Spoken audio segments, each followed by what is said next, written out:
Kot smo slišali, smo v času, ko govorimo o zelenem dogovoru, digitalni uniji, sprejema se večletni finančni okvir, znotraj katerega je reforma SKP.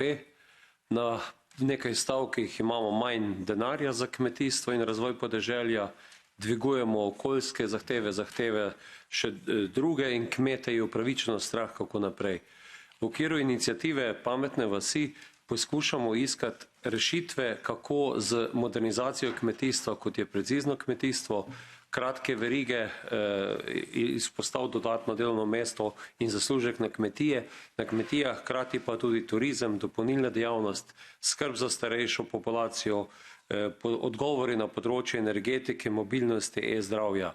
Vse to so stvari, ki jih naslavljamo tudi v zelenem dogovoru, v ostalih naših strategijah. Zato me zanima, kako se boste potrudili, da bo tudi denar iz ostalih kohezijskih skladov prišel na podeželje, kajti sam sem prepričan, da je tako kmetijstvo kot podeželje del rešitev in pa ne del problema in zato sodi v zeleni dogovor.